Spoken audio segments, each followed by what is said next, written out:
Labadiena. Vaiko gimimas didelis džiaugsmas visai šeimai. Kartu tai ir dideli pokyčiai. Padidėjusi atsakomybė, didelė dalis šeimų susiduria su pasikeitusia finansinė padėtimi. Tenka apsispręsti, ar greičiau sugrįžti į darbą, ar ilgiau auginti vaikelį namuose, tačiau susitaikyti su menkesne šeimos finansinė padėtimi.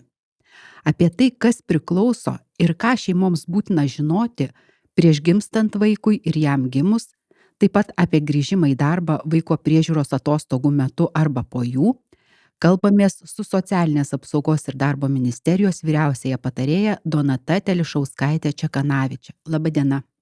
Sveiki, Sigita. Pokalbį vedu aš, Sigita Zumerytė. Pradėkime nuo situacijų prieš gimstant vaikui. Kokios išmokos priklauso susijusios su vaiko gimimu?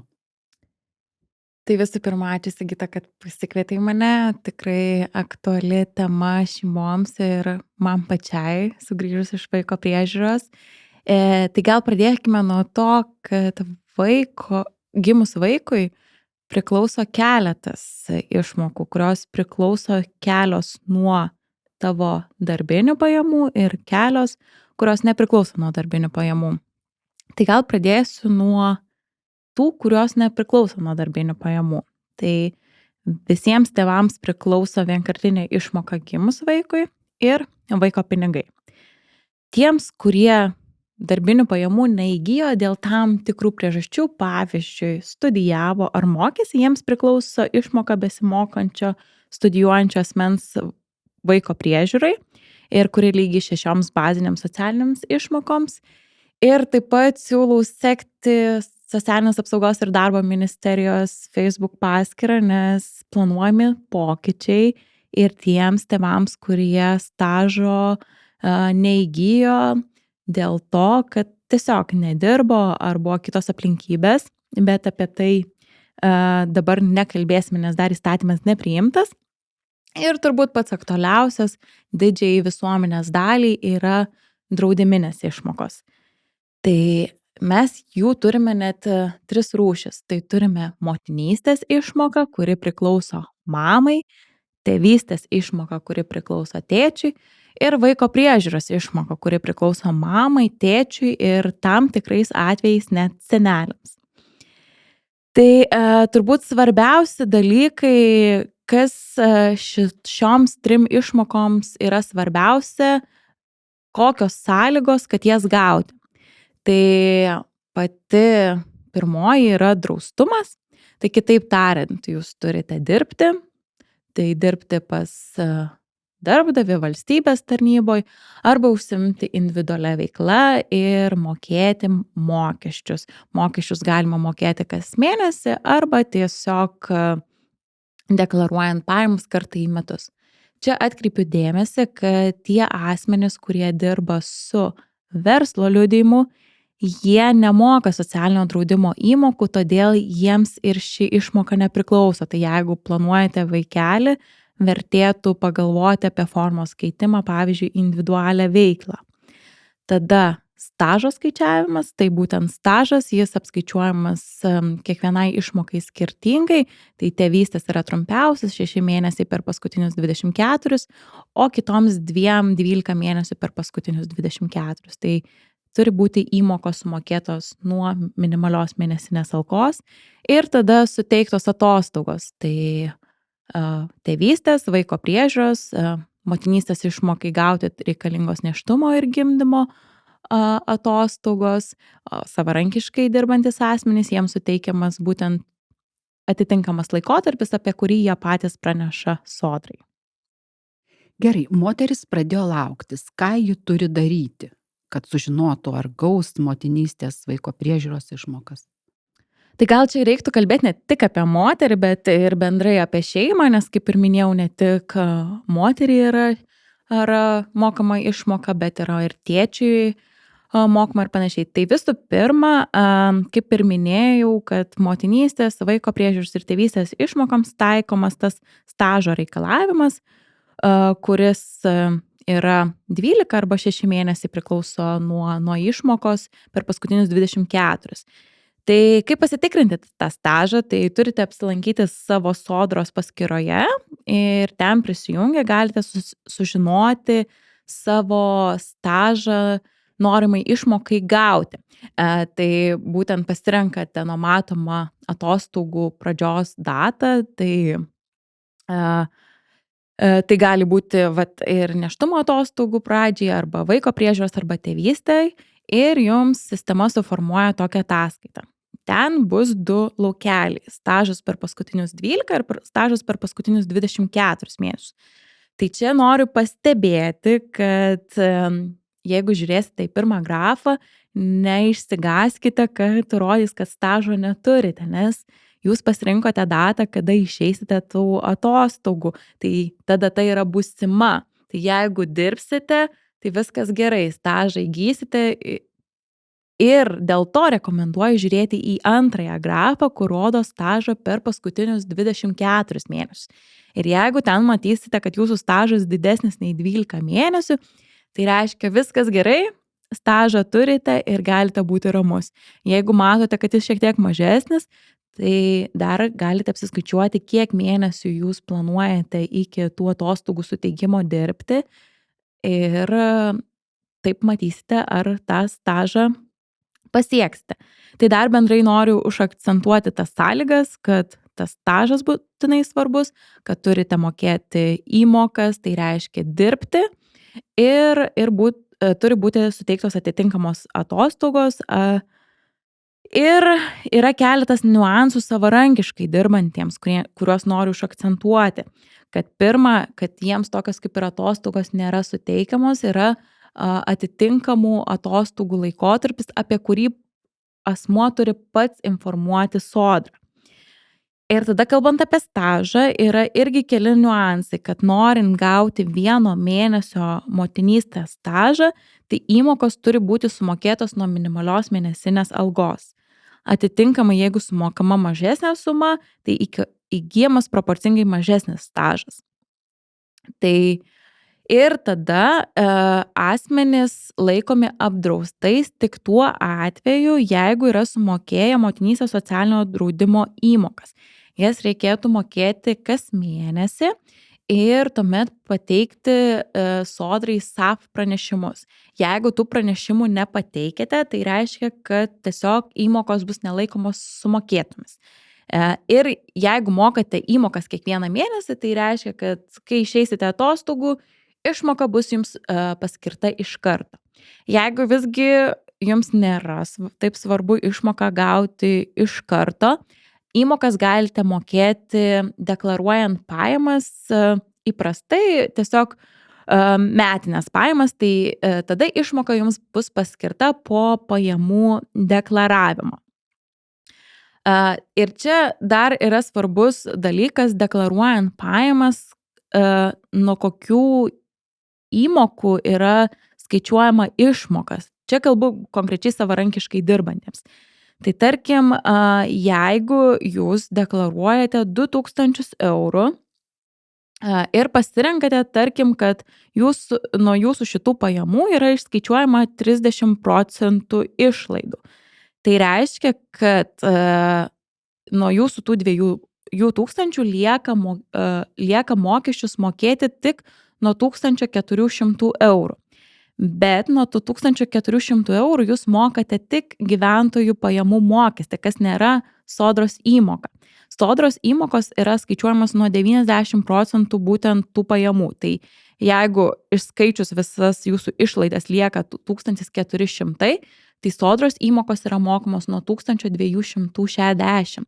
Ir tada išmoka bus skaičiuojama nuo 1260, ne nuo 2000. Tai čia tas yra labai svarbus dalykas, į kurį verta atkreipti dėmesį deklaruojant pajamas, kad vėliau nebūtų taip, kad neįgysite reikalingo stažo. Kada ir kokio dydžio motinystės išmoka moteris gaus? Kiek laiko bus jį mokama? Ar yra motinystės išmokų lubos kažkokios? Tai motinystės išmoka yra skiriama mamai ir moteriai galioja bendroji taisyklė, kad moterims nėštumo ir gimdymo atostogos suteikiamos ne anksčiau kaip 30 nėštumo savaitę ir nėštumo ir gimdymo pažymėjimą išduoda būtent ją prižiūrintis gydytojas. Ir kai išduodamas tas pažymėjimas, rekomenduojama informuoti apie tai darbdavį ir tuomet jau kreiptis į sodrą. Į sodrą galima kreiptis per 12 mėnesių, bet aš rekomenduoju kreiptis kuo anksčiau, kai jau suteikiamas tas pažymėjimas, nes tiesiog bus greičiau gaunama išmoka. Ir išmoka yra mokama už 126 kalendorinės dienas, tai kitaip tariant 70 dienų prieš gimdymą ir 56 dienas po gimdymo. Aišku, galima nėštumo ir gimdymo atostogų išeiti ir vėliau, tik reikia atkreipti dėmesį, kad jeigu nutiktų tokia situacija, kad vaikelis gimtų anksčiau, tai ta išmoka sutrumpėja, tai reiktų tai įsivertinti. Ir dar yra toksai niuansas, kad komplikuoto gimdymo atveju išmoka dar mokama papildomai už 14 kalendorinių dienų, tai galioja ir jeigu gimsta daugiau vaikų. Ir motinystės išmoka yra išmokama iškart už visą laikotarpį. Motinystės išmokos dydis yra 77,58% kompensuojamojo uždarbio dydžio. Tai čia atkreipiu dėmesį, daug kas labai nustemba, kad mūsų tie procentai yra maži, bet jie iš tikrųjų nėra maži, nes įvyko toks dalykas, turėjo mokesčių reformą, kur nuo darbdavio mokamų mokesčių perėmė prie darbuotojo mokamų mokesčių ir dabar visos išmokos yra skaičiuojamos nuo priskaičiuoto darbo užmokesčio, tai aš sakau žmonių kalba nuo bruto darbo užmokesčio, tai būtent tie 77,58% skaičiuojasi nuo jūsų popierinio darbo užmokesčio ir tai gaunasi, kad išmoka motinystės yra lygi 100% jūsų darbo užmokesčio į rankas. Tai realiai jūs nenukentit ir tikrai tokiomis pačiomis sąlygomis auginate vaikelį. Ir būtent motinystės išmoka yra be lubų. Taip, mes įmokas mokame nuo 5 maksimaliai nuo 5 vidutinių darbo užmokesčių, tai atitinkamai ir išmoka gaunasi nuo 5 vidutinių darbo užmokesčių, bet mes sakom, kad tai yra be lubų ir minimali motinystės išmoka yra 8 bazinės socialinės išmokos dydžio lygi ir tiek turbūt apie motinystės išmokas. Tada pakalbėkim apie situaciją, kai jau vaikelis gimsta. Apie tėčius pakalbėkim. Ar tėtis gali išeiti 1 mėnesio tėvystės atostogų ir gauti išmoką už šį laikotarpį? Man iš tikrųjų labai keista girdėti, kad visuomenėje sklando kalbos, kad to tėvystės mėnesio nebeliko. Nežinau kodėl, gal galvojama, kad tie neperleidžiami mėnesiai, kurie atsirado sujungti su tėvystės mėnesiu, tai galiu patikinti, kad ne, tėčiai priklauso tėvystės atostogos ir mokama tėvystės išmoka. Ir būtent tomis atostogomis galima pasinaudoti iškart po vaikelio gimimo, iki kol vaikeliui sueis 1 metai. Ir būtent tą laikotarpį galima skaidyti į 2 dalis. Tai nebūtina iškart 30 kalendorinių dienų pasinaudoti, galima 15 ir 15, ar 10 ir 20. Tai yra to lankstumo. Ir čia irgi svarbu, kad norint gauti tą išmoką, visų pirma reikia kreiptis pas darbdavį, paprašyti tėvystės atostogų, darbdavys suteiks tas atostogas ir tada galima kreiptis į sodrą dėl išmokos mokėjimo. Ir čia svarbus dalykas, kad išmoka yra tokio pačio dydžio kaip motinystės, 77,58% nuo popierinio darbo užmokesčio, tai į rankas 100%, tai tėveliai tikrai skatinami naudotis šitą galimybę. Ir, kaip minėjau, mokama 30 kalendorinių dienų. Išmokų lubos čia yra. turim dviejų vidutinio darbo užmokesčio dydžio. Vidutinis darbo užmokestis perskaičiuojamas kiekvieną ketvirtį, tai jisai toksai varijuojantis tas dydis. Ir dar čia toksai turbūt iš tėvystės atostogų svarbus aspektas, kad tėvelis tuo laikotarpiu gali būti su mama, nes mama tuo metu gauna arba nėštumo ir gimdymo, yra nėštumo ir gimdymo atostogos ir gauna motinystės išmoką, arba yra vaiko priežiūros atostogose. Tai dažniausiai tai šeimoms yra labai patrauklu. O kada reikia kreiptis dėl vaiko priežiūros atostogų į darbdavį, o kada į sodrą ir kokie ten būtini žingsniai? Tai dėl vaiko priežiūros atostogų visada reikia visų pirma kreiptis į darbdavį, išskyrus jeigu tu esi savarankiškai dirbantis. Jeigu esi savarankiškai dirbantis, tai apie tai tu tik praneši sodrai, kad išeini.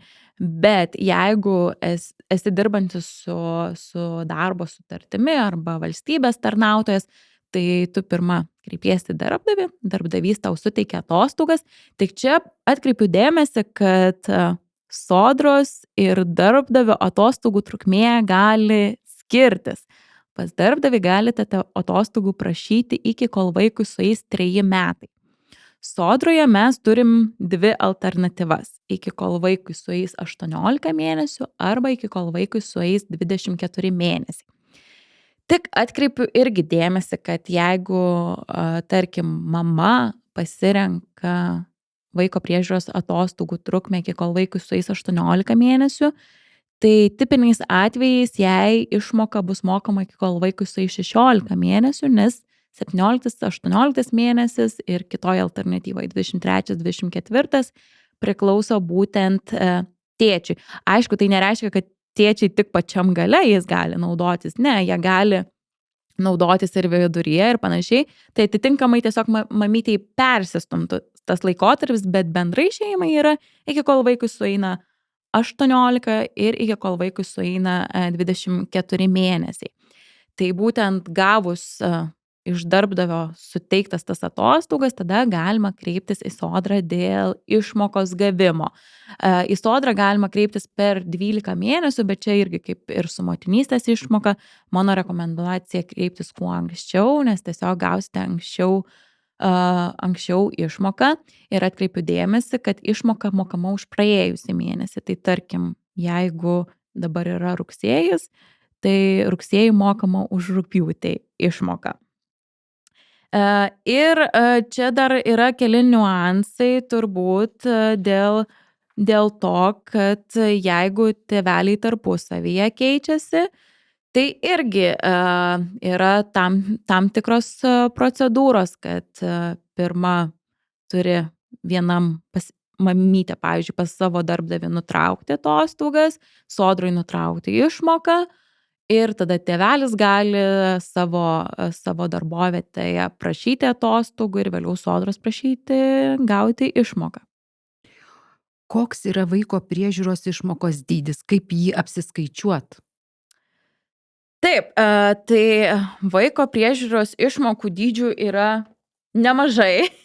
Tai turbūt pats svarbiausias yra neperleidžiamų vaiko priežiūros mėnesių laikotarpio dydis, kuris yra 78% kompensuojamo darbo užmokesčio. Tai čia irgi yra 100% jūsų buvusio darbo užmokesčio į rankas. Tai yra sukurta tam, kad tikrai skatinti mamas tėčius naudotis šiais mėnesiais. Ir tada priklauso likę mėnesiai nuo pasirinktos trukmės.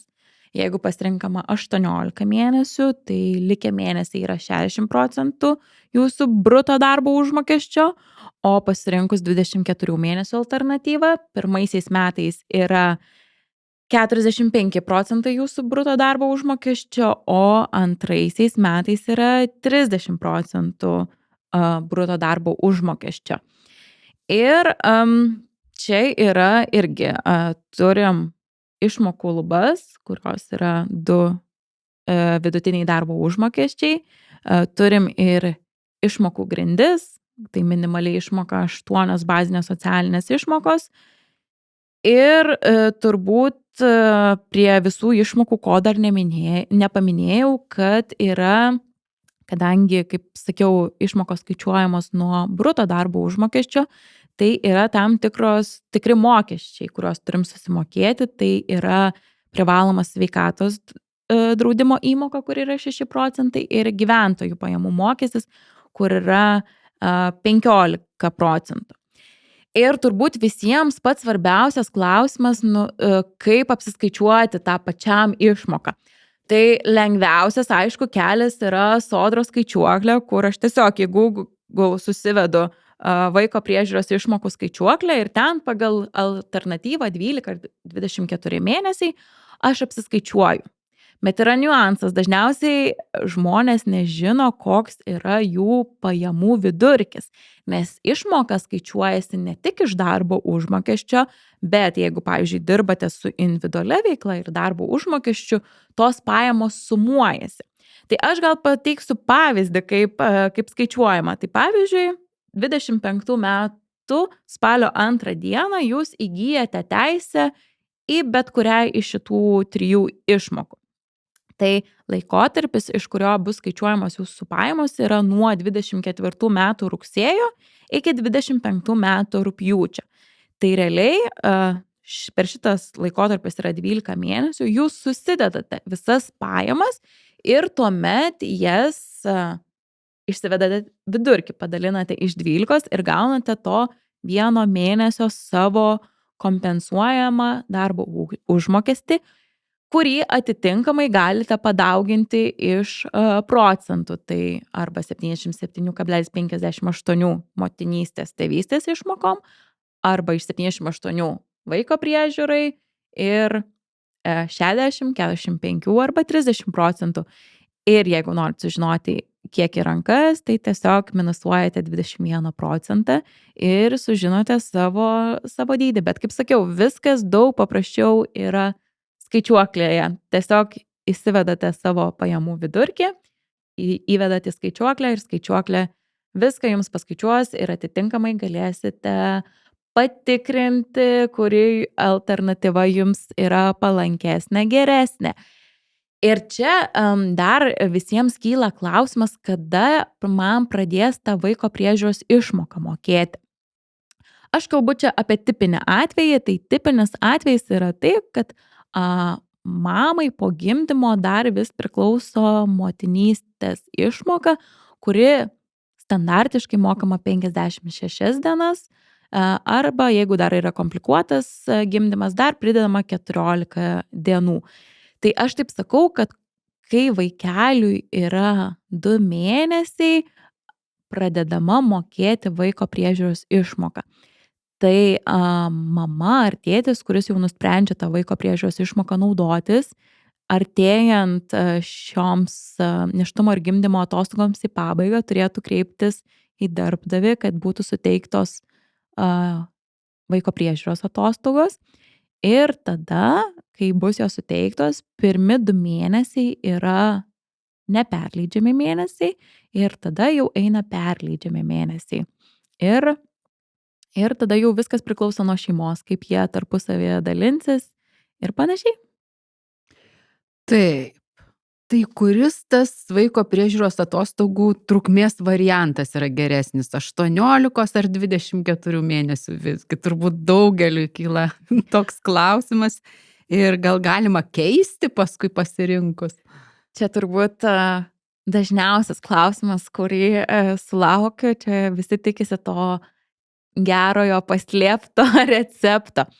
Tai aš čia galiu atsakyti labai paprastai, kad jeigu jūsų pajamos nėra didelės, aš rekomenduoju rinktis 24 mėnesių alternatyvą. Jeigu jos yra vidutinės ir aukštos, tai palankiau 18 mėnesių. Bet yra keletas ir faktorių, kuriuos reiktų įsivertinti. Tai pavyzdžiui, vienas iš faktorių, ar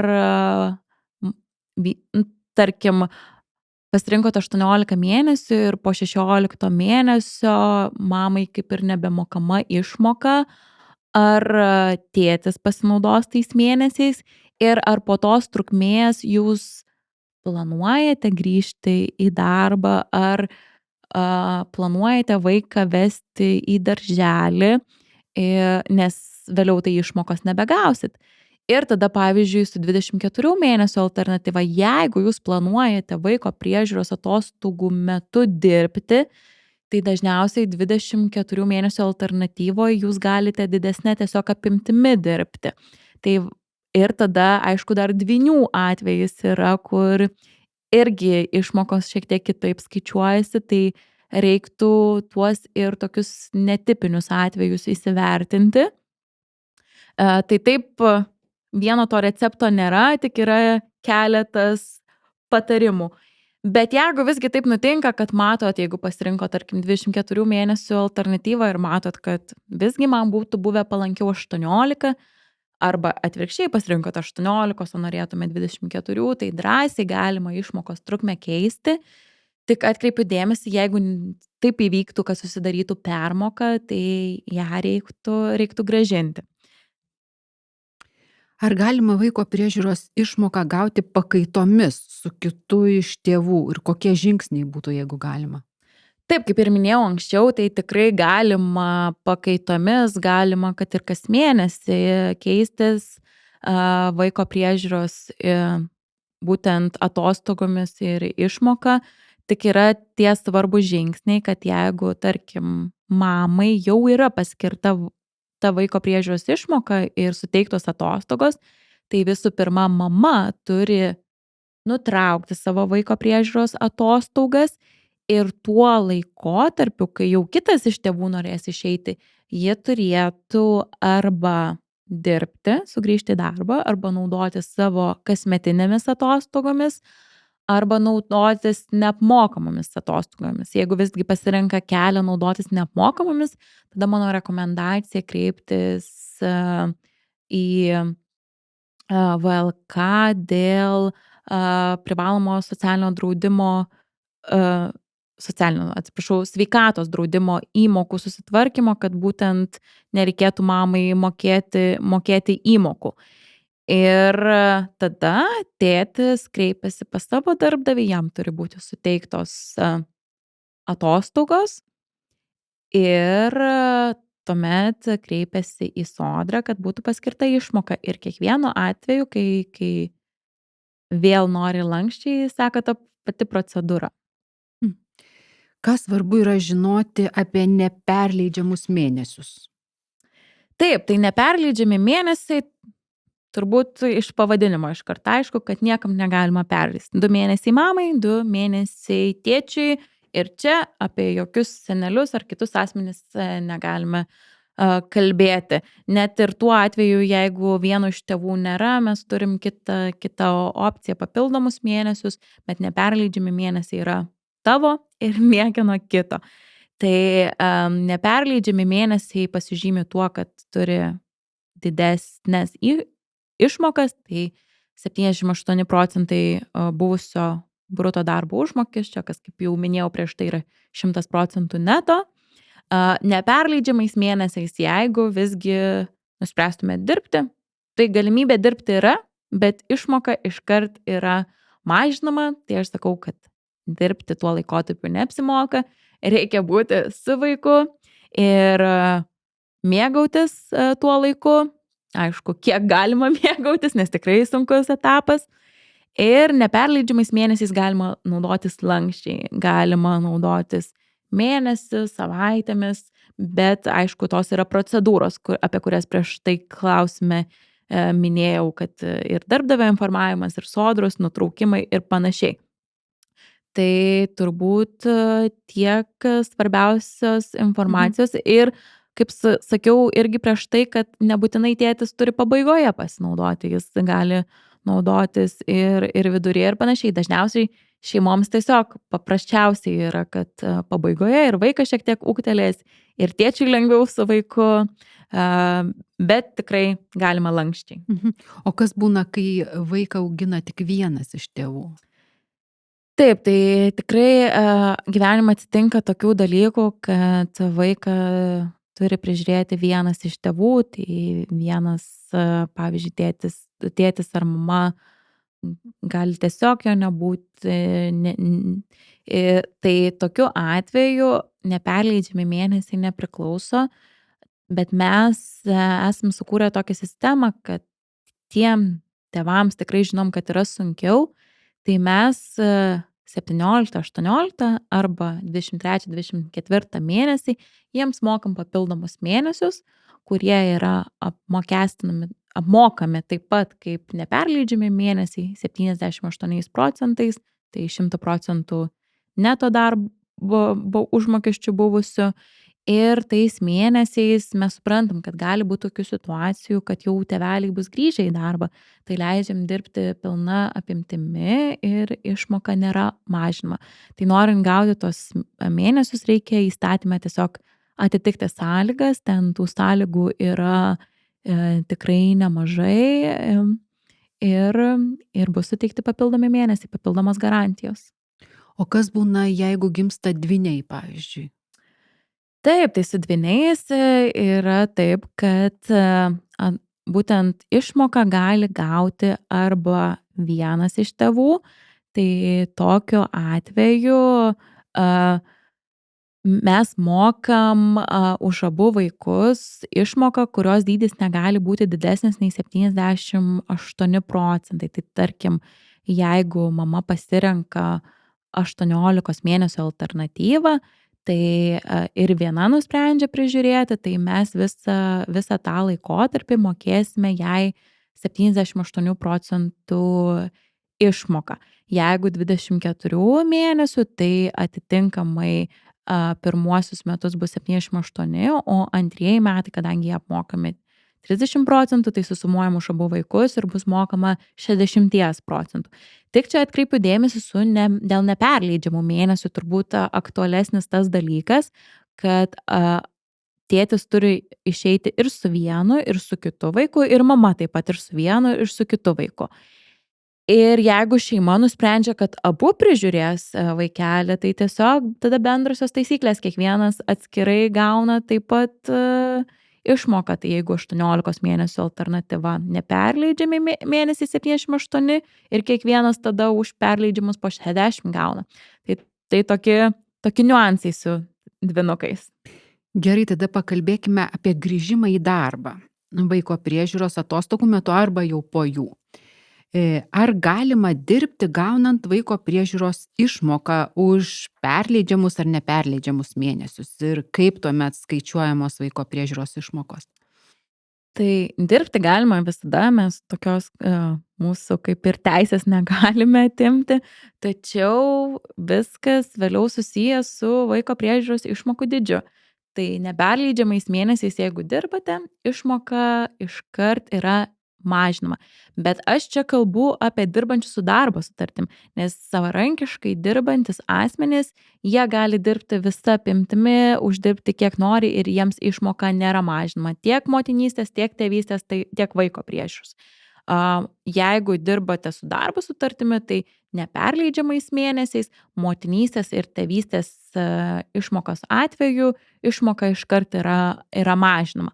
O perleidžiamais mėnesiais tai yra tam tikros tokios kaip ir taisyklės, tai jeigu norite dirbti, tai rekomenduojama dirbti ne visą darbo dieną, nes išmoka nėra mažinama tik tuo atveju, jeigu išmokos ir naujo gaunamo darbo užmokesčio suma neviršyje to skaičiaus, iš kurio buvo paskaičiuota išmoka, tos sumos. Tai tarkim, jeigu jūsų pajamos bruto, iš kurio buvo paskaičiuota išmoka, buvo 2000 eurų ir pasirenkam, tarkim, 18 mėnesių alternatyvą, kurios metu mokama 60% bruto išmoka, jūsų bruto išmoka bus, aš viską kalbu bruto, nes tiesiog mes taip išmoką skaičiuojam, jūsų bruto išmoka bus 1200, tai reiškia, kad jūs gali dar užsidirbti to bruto darbo užmokesčio 800 eurų ir išmoka jums nebus mažinama. Jeigu užsidirbsite 801, išmoka atitinkamai eurų bus sumažinama. Tai kaip ir minėjau prieš tai, kad su 24 mėnesio alternatyva tiesiog galima didesnė apimtimi, nes antraisiais metais išmokos dydis yra 30%, tai realiai galima dar dirbti 70% ir išmoka nebus mažinama. O ką daryti mamai, kai tėtis išeina vaiko priežiūros atostogų? Kokie keliai? Tai vienas iš kelių, kurį mes labiausiai turbūt ir skatiname, yra grįžimas į darbo rinką. Nebūtinai pilna apimtimi, bet galite grįžti ir dalinai. Taip pat primenu, kad valstybinėme sektoriuje turime tokią galimybę, kad kol auginate vaikutį iki 3 metų, vienas iš tėvų šeimos pasirinkimu gali dirbti 32 valandas per savaitę vietoj 40. Tai tikrai palengvina šeimoms derinti šeimyninius ir darbo įsipareigojimus, o darbo užmokestis vis tiek mokamas yra kaip už 40 valandų. Tada antra galimybė yra pasinaudoti kasmetinėmis atostogomis, jeigu esate, aišku, sukaupęs. Ir trečioji galimybė yra pasinaudoti neapmokamomis atostogomis. Tai čia tik tai svarbu susitvarkyti, kaip minėjau, privalomą sveikatos draudimą, kad nereiktų mokėti jo kas mėnesį, nes tėvai auginantis vaikus iki 8 metų yra draudžiami valstybės lėšomis, būtent vienas iš tėvų. Tai va taip. Ir tada kaip visas tas procesas dar atrodo, kad užtvirtinti. Tai visų pirma, mama turi kreiptis pas savo darbdavį, turi nusitraukti vaiko priežiūros atostogas ir arba sugrįžti dirbti, arba pasiprašyti kažkurios rūšies atostogų, kasmetinių arba neapmokamų. Turi tada nutraukti išmokos mokėjimą sodroje. Ir tada tėtis gali kreiptis pas savo darbdavį, jam bus suteiktos atostogos ir kreiptis į sodrą būtent dėl išmokos mokėjimo. O kaip apskaičiuoti, kiek galima užsidirbti, kad vaiko priežiūros išmoka nebūtų mažinama? Taip, tai kaip ir minėjau, labai paprastai, tai jeigu jūsų išmoka yra 60%, tai reiškia, kad dar 40% galite užsidirbti. Tai tarkim, darbo užmokestis brutto buvo 2000, išmoka 1200 ir tada prisidirbame dar 800 eurų ir išmoka jums nebus mažinama. Tai toks paprasčiausias tiesiog būdas. Žinom, kad išmokos procentą ir kiek lieka iki išmokos tų procentų, tiek galime dar prisidirbti. Labai dėkoju Jums už pokalbį. Apie tai, ką šeimoms būtina žinoti prieš gimstant vaikui ir jam gimus, taip pat apie grįžimą į darbą vaiko priežiūros atostogų metu arba po jų, kalbėjomės su Socialinės apsaugos ir darbo ministerijos vyriausiąja patarėja Donata Telišauskaitė Čekanavičė. Pokalbį vedžiau aš, Sigita Zumerytė. Sudie.